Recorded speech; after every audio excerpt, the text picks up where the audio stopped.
ఏదైనా ఒక cinema hit అయింది అంటే ఈ మధ్య కాలంలో మనం కలెక్షన్స్ గురించి మాట్లాడుకుంటున్నాం. ఒకప్పుడు 100 రోజులు ఆడిందా, 150 రోజులు ఆడిందా, అట్లీస్ట్ 50 డేస్, 75 డేస్ ఆడిందా అనేది మాట్లాడుకునేవాళ్ళం. అలా ఆడింది అంటే ఆ ప్రొడ్యూసర్ సేఫ్, ఎంతో కొంత లాభాలు తెచ్చుకున్నాడు. ఆ తర్వాత దాని రైట్స్ అమ్ముకుంటారు. హిందీ రైట్స్ అని, లేకపోతే తమిళ్ రైట్స్ అని. అండ్ నెక్స్ట్ సాంగ్స్ అమ్ముకుంటారు.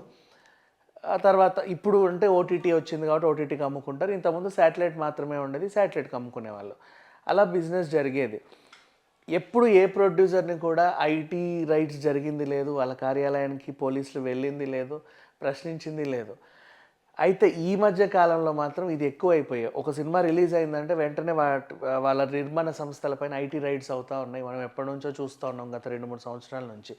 రీజన్ వీళ్ళు వేసుకునే డప్పు పోస్టర్లు వెనకాలేమో అదేంటిది, తొలి రోజు అన్ని కోట్లు వచ్చాయి, రెండో రోజు ఇన్ని కోట్లు వచ్చాయి, మూడో రోజు ఈ అన్నన్ని కోట్లు వచ్చాయని చెప్పేసి వీళ్ళు పోస్టర్లు వేస్తారు. అన్ని కోట్లు వచ్చినప్పుడు 18% ట్యాక్స్ గవర్నమెంట్కి కట్టాలి. మరి ట్యాక్స్ కట్టడానికి బాబు నిర్మాత గారు ఒకసారి ఇలా రా, ఆ ట్యాక్స్ ఏదో కట్టు అంటే నెత్తి మీద తడిగుడ్డు వేసుకుని మాకు రూపాయి రాలేదంటున్నాడు. మరి పోస్టర్లు చూస్తేనేమో ఇంత. మరి దీన్ని ఎలా మనం ఏ విధంగా ఛేదించాలి అని చెప్పి వీళ్ళు రైడ్లు చేస్తూ ఉన్నారు.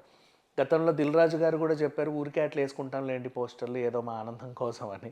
బట్ దానివల్ల జరిగే పరిణామాలు మాత్రం చాలా ఈ రేంజ్లో ఉంటాయి. అప్పట్లో ఆంధ్రప్రదేశ్లో కూడా అంతే. వీళ్ళు అసలు ట్యాక్స్ కట్టట్లేదని చెప్పేసి మనమే టికెట్ రేట్లు అమ్ముకుందామని డిసైడ్ అయ్యారు. మరి మనమే టికెట్లు అమ్ముకుందాము అంటే ఖచ్చితంగా గవర్నమెంట్ ప్రజల పక్షాన ఉండాలి కాబట్టి ఆ పావులా 10 పైసలకే టికెట్లు ఇవ్వాలి.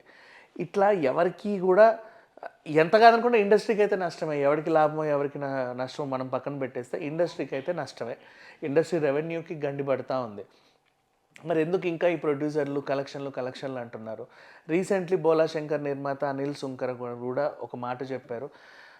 కలెక్షన్ ఇంత అంతా వేసుకుంటారు కానీ నిర్మాతకు వచ్చేది ఇంతే. వాళ్ళు గ్రాస్ లెక్కలు చెప్తారు, నెట్ అసలు ఆ ప్రోడక్ట్ నాది, నేను ఎంతకు అమ్ముకున్నాను, నాకు ఎంత లాభం వచ్చింది నేను కదా చెప్పాలి అని ఆయన అన్నాడు. అది కూడా కరెక్టే. కానీ ఫ్యాన్స్ కొంచెం ఉత్సాహంగా ఉంటారనమాట. వాళ్ళ హీరో పోస్టర్లు వేసుకొని ఇంత కలెక్షన్ అంత కలెక్షన్ అంటే మార్కెట్లో మా హీరోకి అంత డిమాండ్ ఉంది అని చెప్పే ప్రయత్నం. వాళ్ళ పిఆర్ టీంలు కూడా ఇలాగే లేపుతూ ఉంటారు. అయితే సింగిల్గా రిలీజ్ అయితే ఇలాంటి నువ్వు ఎన్ని వార్తలు సృష్టించినా నమ్మేవాళ్ళు జనాలు. కాకపోతే ఏంటంటే నువ్వు హెవీ కాంపిటీషన్కి వచ్చినప్పుడు కూడా మనం అన్ని కోట్లు ఇన్ని కోట్లు అంటే కొంచెం ఇబ్బంది పెట్టే అంశమే. అయితే రీసెంట్గా సంక్రాంతి రిలీజెస్ అన్నిట్లోనూ కూడా రాజాసాబ్ అండ్ మనశంకర వరప్రసాద్ సినిమాకి టికెట్ రేట్ల పెంపు, అలాగే అదనపు షోల బెనిఫిట్ వీళ్ళకి ఇచ్చారు. మిగతా సినిమాలు నారి నారి నడుమ మురారి కానివ్వండి, లేకపోతే భర్త మహాశయులకు విజ్ఞప్తి కానివ్వండి, లేకపోతే అనగనగా ఒక రాజు కానివ్వండి, వీళ్ళందరూ ఏంటంటే సింగిల్ అంటే ఎలా అయితే రెగ్యులర్గా సినిమాలు రిలీజ్ అవుతాయో అలాగే రిలీజ్ అయ్యాయి. ఎక్స్ట్రా షోలు వేసుకోలేదు, ఎక్స్ట్రా టికెట్ రేట్లు కూడా పెంచలేదు.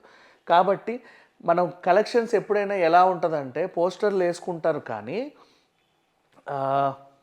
నువ్వు ఎన్ని థియేటర్లో రిలీజ్ చేసుకుంటున్నావు, నీకు టికెట్ రేటు ఎంత పెంచుకున్నావు, ఎన్ని షోస్ ఎక్స్ట్రా వేసుకున్నావు అని క్యాలిక్యులేషన్ బట్టి ఒక మ్యాథమెటికల్ క్యాలిక్యులేషన్ అంతే ఇది. నువ్వు 1,00,000 థియేటర్లో రిలీజ్ చేసుకో, ఒక్కొక్క టికెట్ ₹1,00,000 పెట్టుకో, రోజుకు 10 షోలు వేసుకో, నీకు కొన్ని కోట్లు వస్తాయి ఫస్ట్ డేనే చూస్తే అందరూ ఒకవేళ ఆ రేటు పెట్టి. అట్లాంటి క్యాలిక్యులేషన్స్ ఉంటాయి. సో లెక్కలు అనేవి ఏంటంటే మీరు రిలీజ్ అవుట్ అండ్ అవుట్ ఇది మ్యాథమెటికల్ క్యాలిక్యులేషనే. నువ్వు ఎంత రిలీజ్ చేసుకుంటే అంత వస్తాయి. సింపుల్గా చెప్పాలంటే నువ్వు సరుకు ఎంత అమ్ముకుంటే నీకు అంత లాభం వస్తుంది. నాకు ఇంత లాభం వచ్చిందని నువ్వు ప్రకటించుకోవడం తప్పు. బికాజ్ నువ్వు ఒకవేళ ఏం అమ్మలేదనుకో నీకు రావు, అమ్మితే ఎక్కువ వస్తాయి. ఎక్కువ రేటుకి అమ్మితే ఇంకా ఎక్కువ వస్తాయి. ఇప్పుడు ఈ ₹10 ప్రోడక్ట్ ఒకటి ఉంది, దాన్ని నేను ₹1000 అమ్మితే నాకు ఎక్కువ లాభాలు వస్తాయి.